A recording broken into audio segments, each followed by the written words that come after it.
Hello students, आप सबका स्वागत है हमारे चैनल एमटीट्यूड स्टडीज़ 2.0 में। आज के वीडियो में हम डिस्कस करेंगे कि बीटीयूपी जो डिप्लोमा करते हैं आप, इसकी जो फर्स्ट ईयर और सेकेंड ईयर की मार्कशीट है वो कहाँ से प्राप्त करेंगे, किस तरह से उसे संभाल के रखेंगे, इन सब के बारे में बात करेंगे। मैं थोड़ा आपको डिटेल में समझाता हूँ कि डिप्लोमा जब करते हैं तो 3 साल का होता है। First year, second year, third year, 3 साल होते हैं इसके अंदर। और इसमें फ़र्स्ट ईयर में भी आपके 2 सेमेस्टर होते हैं, फर्स्ट और सेकेंड सेमेस्टर। सेकेंड ईयर में आपके भी 2 सेमेस्टर होते हैं, थर्ड सेमेस्टर और फोर्थ सेमेस्टर। और थर्ड ईयर में आपके फिफ्थ सेमेस्टर और सिक्स सेमेस्टर होते हैं। अब इनमें फर्स्ट सेमेस्टर, थर्ड सेमेस्टर और फिफ्थ सेमेस्टर, यानी कि जो ऑड सेमेस्टर होते हैं, इनके जब पास करते हैं आप तो इसकी एक मार्कशीट मिलती है। और second semester, fourth semester, six semester के जब आप पास करते हैं तब भी एक मार्कशीट मिलती है। अब इसमें यह है कि जो इवन सेमेस्टर के बाद मार्कशीट्स मिलती हैं, जैसे सेकेंड हो गया, फोर्थ हो गया और सिक्स सेमेस्टर के जब पास करा आपने, तो जो मार्कशीट मिलेंगी उनमें पिछले सेमेस्टर का भी मार्क्स की एंट्री रहती है। जैसे सेकेंड सेमेस्टर पास करेंगे तो फर्स्ट सेकेंड के दोनों के मार्क्स रहेंगे उसमें। फोर्थ सेमेस्टर पास करेंगे तो थर्ड और फोर्थ दोनों के मार्क्स उसमें रहते हैं।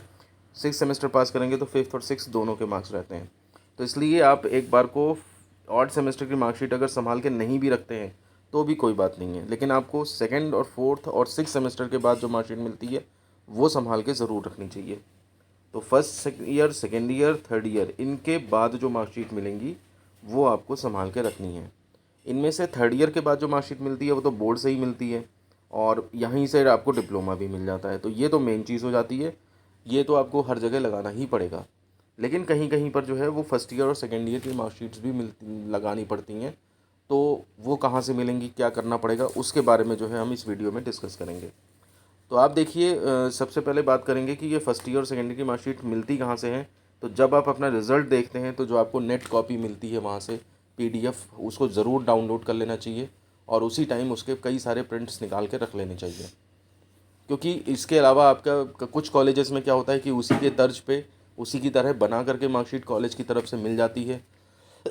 नहीं तो आप क्या कर सकते हैं कि जो नेट कॉपी है उसी को अपने कॉलेज में अटेस्ट करा के रख सकते हैं, जिसका यूज़ आप फाइनली अपनी नौकरी में कर सकते हैं। सीधे अगर आप नेट कॉपी लगाएंगे तो कोई भी ऑब्जेक्शन कर सकता है कि ये कॉपी जो है वो प्रिंसिपल के साइन नहीं है और ये केवल एक फ़ोटो कॉपी है, क्या पता ये ओरिजिनल है या इसमें कुछ चेंजेस करे गए हैं कि नहीं करे गए हैं।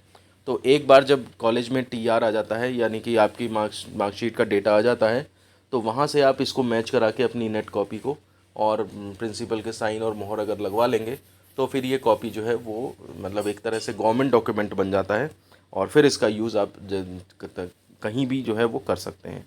तो इस तरह की कॉपीज़ जो हैं वो आपको संभाल के रख लेनी चाहिए और फिर उसके बाद उसकी फ़ोटो कॉपीज़ करा करके आप काफ़ी सारी रख लें। कई बार देखा गया है, कुछ बच्चे बता रहे हैं कि वो उन्होंने अपना रिज़ल्ट देखा और उसे डाउनलोड ही नहीं किया, या डाउनलोड करके रख लिया तो फिर बाद में वो इधर उधर हो गया। तो इसलिए डाउनलोड करने के साथ ही आप 1-2 दिन के भीतर उसका प्रिंट ज़रूर ज़रूर निकलवा लें। क्योंकि जो कॉपी सॉफ्ट कॉपी रहती है, कब आपका मोबाइल गड़बड़ हो जाए, कब वो आपसे फॉर्मेट हो जाए, कब आपसे डिलीट हो जाए, या वो इतने बड़े ढेर में खो जाए कि आपको मिले ही ना। तो ये सब दिक्कतों से बचने के लिए आपको ये काम ज़रूर करना चाहिए। क्योंकि बोर्ड में ऐसा नहीं है, अभी अभी तक साइट ऐसी नहीं है कि आप जो है वो पिछले साल का डेटा निकाल लें या उससे पिछले साल का डेटा निकाल लें। यहाँ पर जो है वो करंट ईयर का डेटा रहता है। करंट जो रिज़ल्ट आप पास हुए हैं आप, उसका मार्कशीट तो डाउनलोड कर सकते हैं, लेकिन एक बार नया डेटा जब आ जाता है तो पुरानी मार्कशीट निकालने की कोई सुविधा नहीं होती है। तो इसलिए ध्यान रखें, आगे से जो बच्चे अब इस वीडियो को देख रहे हैं, इसके बाद अब इनसे ये गलती नहीं होनी चाहिए कि फर्स्ट ईयर सेकेंड ईयर की मार्कशीट्स एटलीस्ट उनके प्रिंट्स निकाल के जो है आप संभाल के रख लें और बार बार चेक करते रहें। जैसे मान लीजिए सपोज़ स्क्रूटनी रिवोल्यूशन का रिज़ल्ट निकला तो उसके बाद आप एक बार अपना रिज़ल्ट चेक करें, कुछ चेंज हुआ है तो फिर नई वाली मार्कशीट रख लें, पुरानी फाड़ दें, नई वाली फिर आपकी काम करेगी। तो जब भी कभी ऐसा हो, कुछ आपने अपडेट कराया है, उसमें मार्क्स अपडेट हुए हैं, तो जो लेटेस्ट कॉपी है वो करा के और फिर उसके बाद प्रिंसिपल से साइन मोहर लगवा के और फिर उसके बाद जो है वो कॉपी कॉपी आपकी बिल्कुल ऐसे बन जाएगी जैसे कि सरकारी डॉक्यूमेंट होता है। आप उसकी फ़ोटोकॉपी फिर कहीं भी लगा सकते हैं। तो मुझे उम्मीद है कि आपको इस वीडियो से काफ़ी हेल्प मिली होगी, और पसंद आया है तो इसे लाइक कर दें और दोस्तों में शेयर करें। साथ ही साथ चैनल पर नए हैं तो इसे सब्सक्राइब कर सकते हैं, ताकि इसी तरह की इन्फॉर्मेशन आपको आगे भी मिलती रहे। कोई प्रॉब्लम अगर इस वीडियो से रिलेटेड है या कुछ पूछना चाहते हैं तो आप कमेंट बॉक्स में हमसे पूछ सकते हैं। हम पूरी कोशिश करेंगे कि आपकी बातों का जवाब दें। और इसी के साथ फिर मैं वीडियो को समाप्त करता हूँ यहीं पे। मिलते हैं आपसे नेक्स्ट वीडियो में। धन्यवाद।